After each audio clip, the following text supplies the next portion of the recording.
Coronavirus, sous-estimation, déconfinement, où en est la pandémie dans le monde?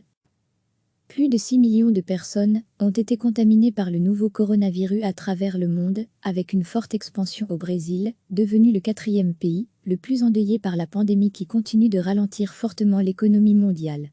L'Amérique latine est devenue le principal terrain de progression de la maladie, et le Brésil s'est érigé samedi au rang du 4e pays en termes de décès liés au Covid-19.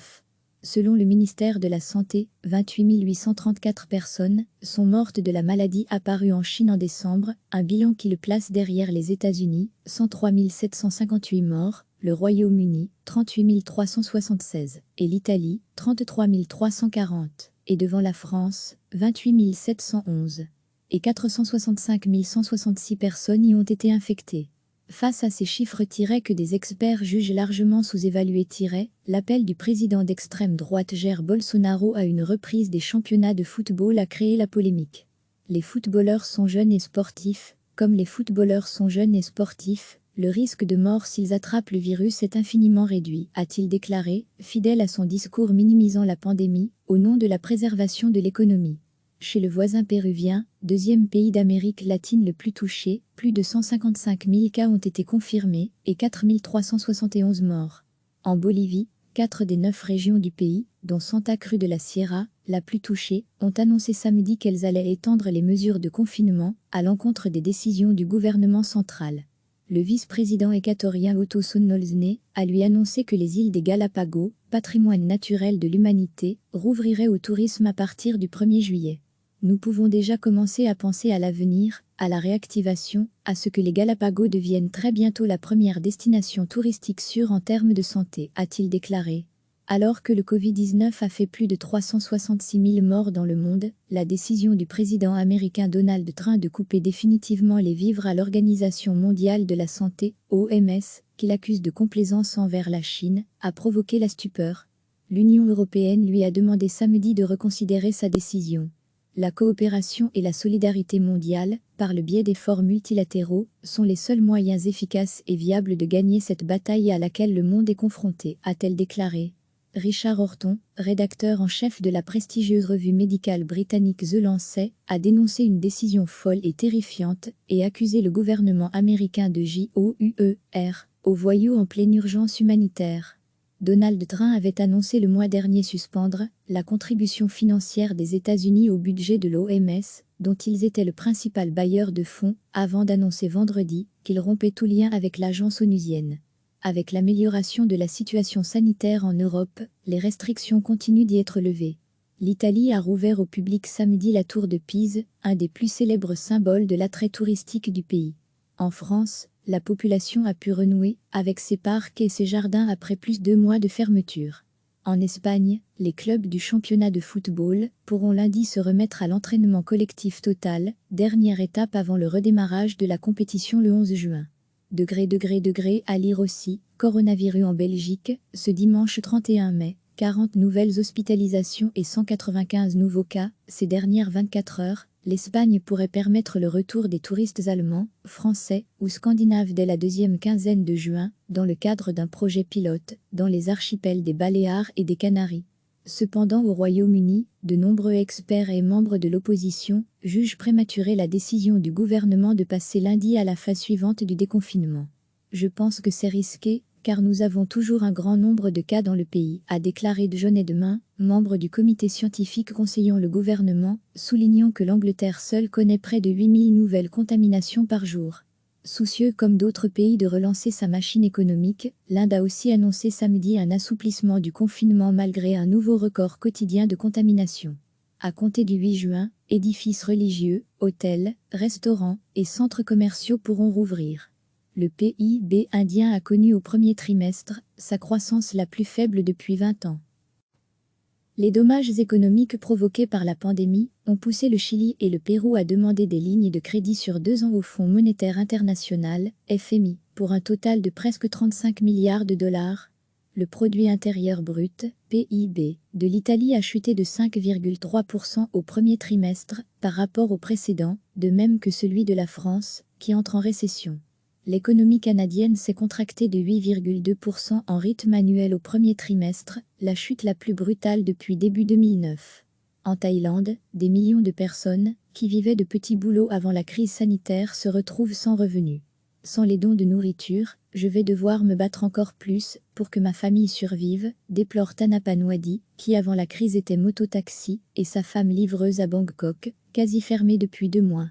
Le pape François a prévenu que tout sera différent après la pandémie planétaire du nouveau coronavirus, dont l'humanité ressortira meilleure ou pire, dans un message samedi soir, appelant à une société plus juste et plus équitable. À Jérusalem, l'esplanade des mosquées, 3e lieu saint de l'islam, a rouvert ses portes tôt dimanche matin, après plus de 2 mois de fermeture due à la pandémie. Dès l'aube, les premiers fidèles, le visage couvert de masques sanitaires, ont pu pénétrer dans l'enceinte de l'esplanade située dans la vieille ville de Jérusalem, avant la première prière de la journée.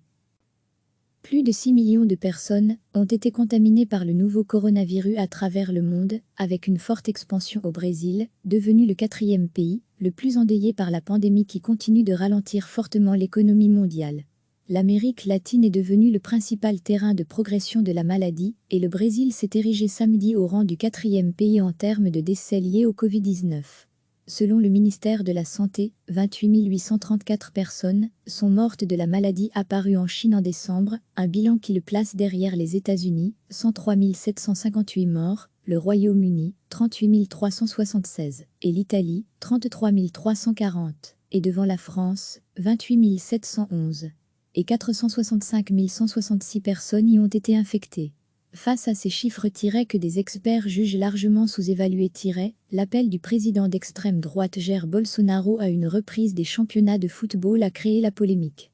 Les footballeurs sont jeunes et sportifs, comme les footballeurs sont jeunes et sportifs, le risque de mort s'ils attrapent le virus est infiniment réduit, a-t-il déclaré, fidèle à son discours minimisant la pandémie, au nom de la préservation de l'économie.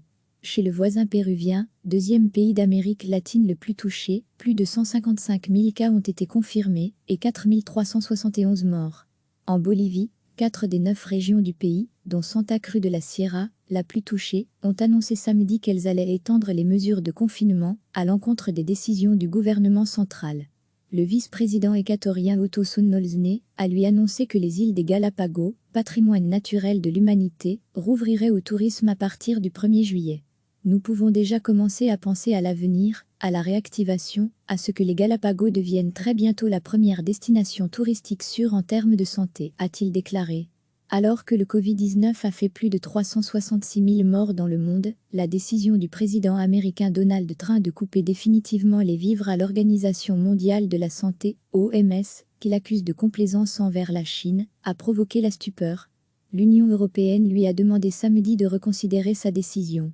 La coopération et la solidarité mondiale, par le biais d'efforts multilatéraux, sont les seuls moyens efficaces et viables de gagner cette bataille à laquelle le monde est confronté, a-t-elle déclaré. Richard Horton, rédacteur en chef de la prestigieuse revue médicale britannique The Lancet, a dénoncé une décision folle et terrifiante et accusé le gouvernement américain de JOUER, aux voyous en pleine urgence humanitaire. Donald Trump avait annoncé le mois dernier suspendre la contribution financière des États-Unis au budget de l'OMS, dont ils étaient le principal bailleur de fonds, avant d'annoncer vendredi qu'il rompait tout lien avec l'agence onusienne.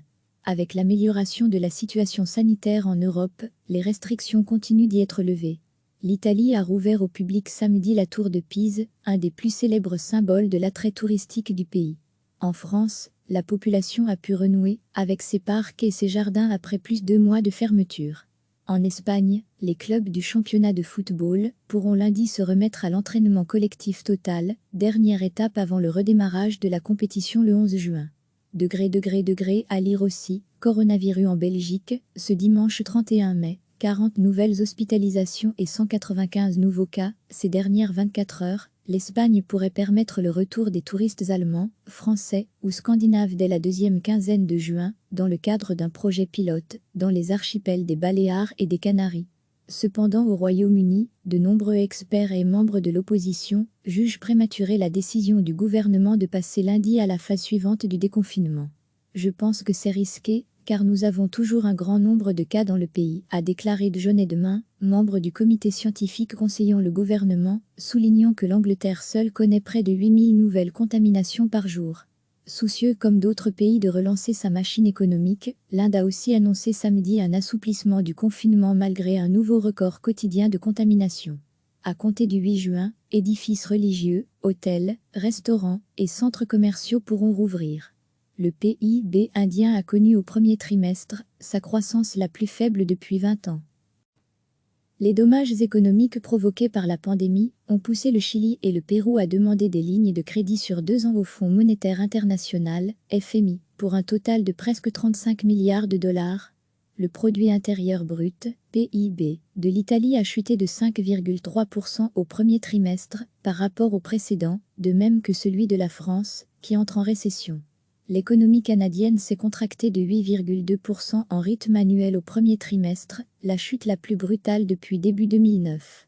En Thaïlande, des millions de personnes, qui vivaient de petits boulots avant la crise sanitaire, se retrouvent sans revenus. Sans les dons de nourriture, je vais devoir me battre encore plus pour que ma famille survive, déplore Tanapa Nwadi, qui avant la crise était mototaxi, et sa femme livreuse à Bangkok, quasi fermée depuis 2 mois. Le pape François a prévenu que tout sera différent après la pandémie planétaire du nouveau coronavirus, dont l'humanité ressortira meilleure ou pire, dans un message samedi soir, appelant à une société plus juste et plus équitable.